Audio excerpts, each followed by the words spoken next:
नमस्कार दोस्तों, आप सभी का स्वागत है आप ही के अपने YouTube चैनल स्ट्रीट स्टडी 247 में। तो दोस्तों, इस वीडियो में हम डिस्कस करेंगे आज की मार्केट की फटाफट से अपडेट सारी। तो सबसे पहले स्टार्ट करते हैं दोस्तों। सेंसेक्स आप देख सकते हैं किस हिसाब से आज टोटली ट्रेम्बल हो गया। Sensex ends 1406 points lower.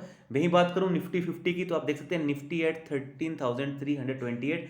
और आज के आप देख सकते हैं जो टॉप लूजर्स थे उनमें नेस्ले, एजुअल और इन्फोसिस थे। इवन आप देखेंगे अगर निफ्टी 50 के 50 शेयर्स में थे, सभी के सभी आज आपको रेड निशान में ही देखने को मिले होंगे। मतलब कि सारे आज आपको माइनस में ही देखने को मिल रहे थे। आप कह सकते हो कि जो न्यू ईयर की सेल थी वो एडवांस में ही आपको देखने को मिली। तो दोस्तों, इसका मेन रीज़न क्या है? इसका मेन रीज़न यही था क्योंकि यूके में कुछ पाया गया है कि जो एक कुछ कोरोना वायरस ऐसा है जो कि बहुत जल्दी म्यूटेट हो रहा है। न्यू टाइप काइंड ऑफ आप कह सकते हैं, या फिर new type of corona virus वहाँ पे फाउंड आउट हुआ है, जिसके कारण आज हमें यूरोपियन मार्केट्स के भी जो सेंटीमेंट्स है वो बहुत ज़्यादा खराब होते हुए देखने को मिले हैं।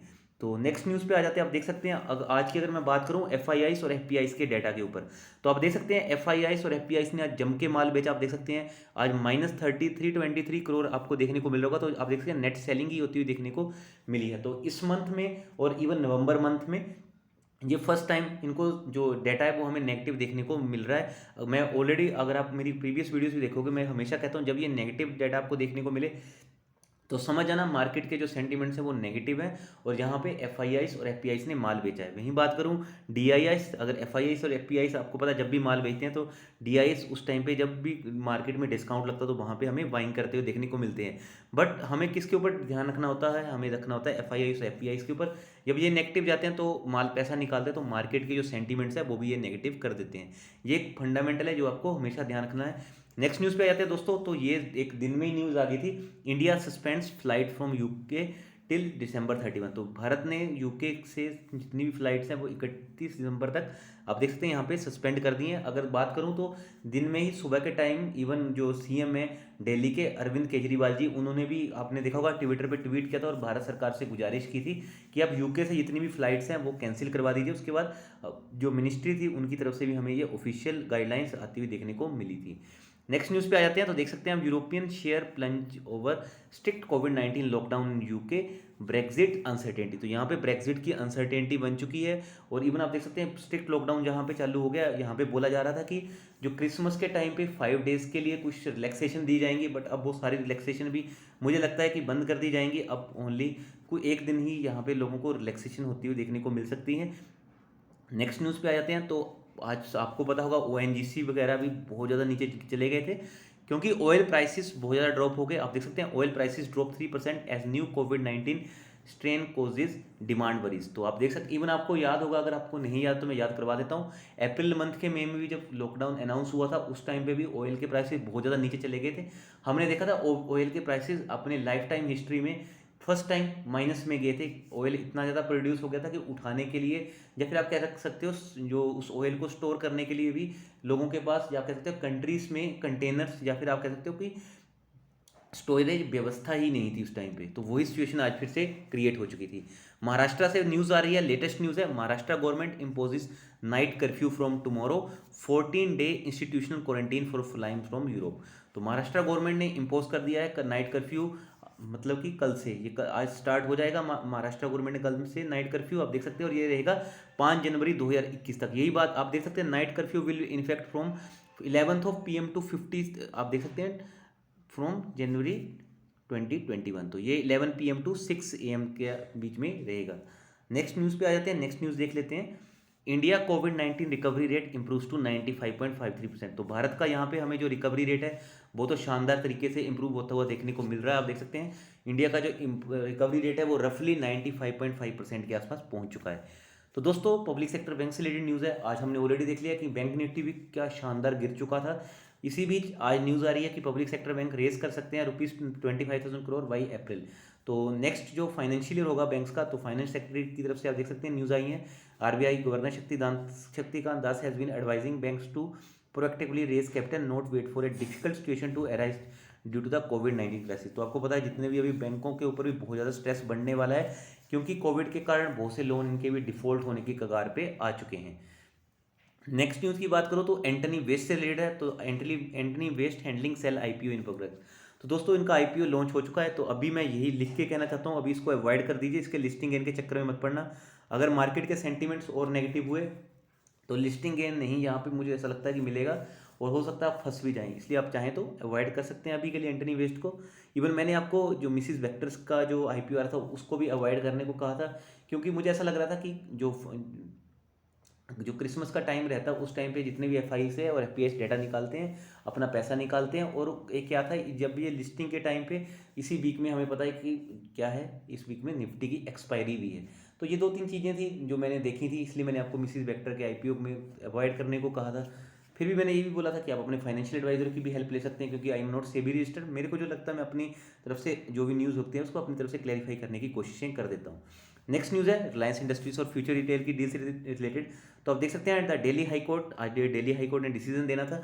The daily high court in December 21 set the resolution improving the proposed scheme of arrangement between Future Group and Reliance Retail is in accordance with the Indian laws and cannot be intervened with denying Amazon's claim. तो यहाँ पे उन्होंने Amazon के claim को deny कर दिया, उन्होंने बोल दिया कि जो डील हुई है जो फ्यूचर ग्रुप और रिलायंस की वो इंडियन लॉ के अकॉर्डिंग है।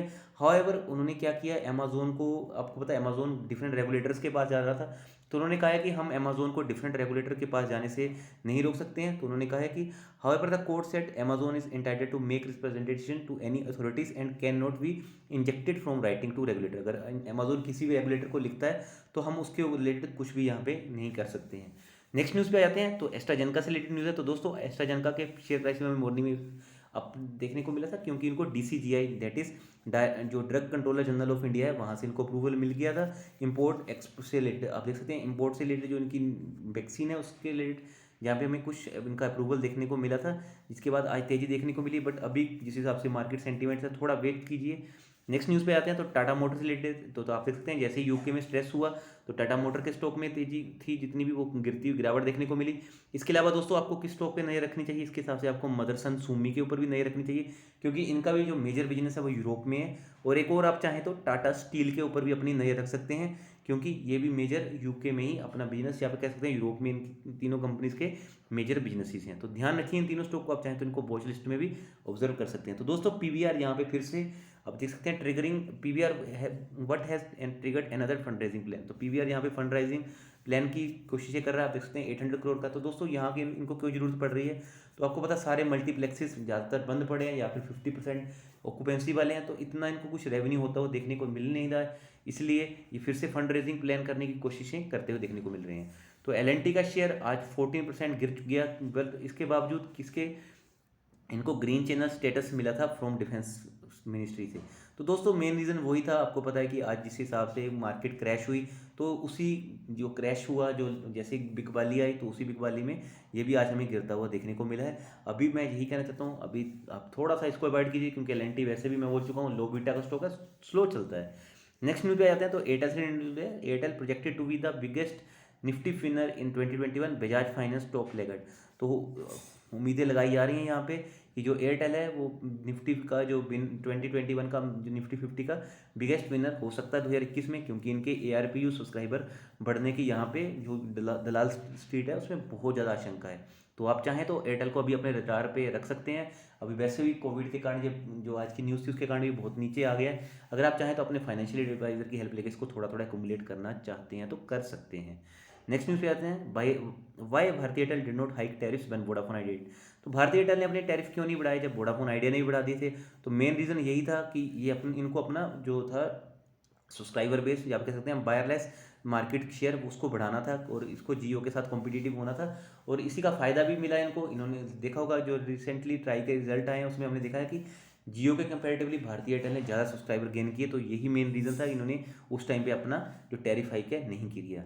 नेक्स्ट न्यूज़ पे आते हैं, तो दोस्तों वोडाफोन आइडिया के फंड रेजिंग से रिलेटेड न्यूज़ है। तो Vodafone Idea GoldenTree PIMCO join Oak Hill led consortium for $2 billion fund raising plan.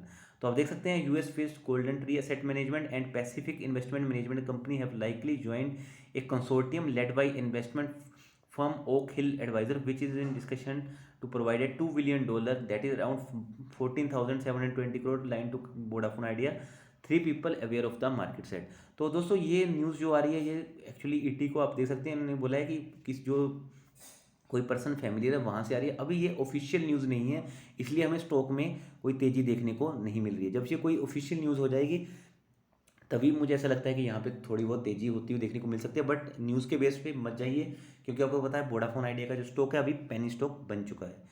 Next news पे आ जाते हैं। तो नेक्स्ट न्यूज़ है इंडियन टेलकोस में hike tariff in next 1 to 2 quarters, industry ARPU likely at ₹220। तो Indian telcos आने वाले 1 से 2 क्वार्टर में एयरपीयू बढ़ा सकते हैं। वो भी कितना, वो 220 के अराउंड हो सकता है इनका।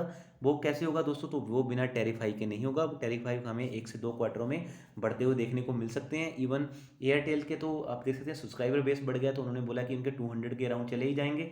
अगर एयरटेल भी यहाँ पे टैरिफ हाइक में शामिल हो जाता है तो डेफिनेटली एयरटेल बहुत ज़्यादा तरीके से अपने आप को सर्वाइव कर लेगा। और आपको पता है कि निफ्टी 50 में भी वो टॉप विनर हो सकता है, बोला जा रहा है कि निफ्टी 50 में टॉप 10 में भी आ सकता है। तो देखना होगा किस हिसाब से एयरटेल का परफॉर्मेंस रहता है। अभी यहाँ पे सबकी नज़रें एयरटेल के ऊपर आ गई हैं। इवन इकरा ने भी आप देख सकते हैं कह दिया है कि यहाँ पे टैरिफ हाइक होने के कारण एआरपीयू बढ़ सकते हैं। और आपको पता है कि अगर इनको सर्वाइव करना है, जो भी टेलीकॉम सेक्टर है, इनके एआरपीयू 250 से 300 की रेंज में होने चाहिए एज पर मार्केट एनालिस्ट। तो चलिए दोस्तों, इस वीडियो में इतना ही था। आई होप आपको वीडियो अच्छी लगी होगी, तो प्लीज़ लाइक करना। बहुत जल्दी मिलते हैं हम नेक्स्ट वीडियो के साथ। So thank you so much.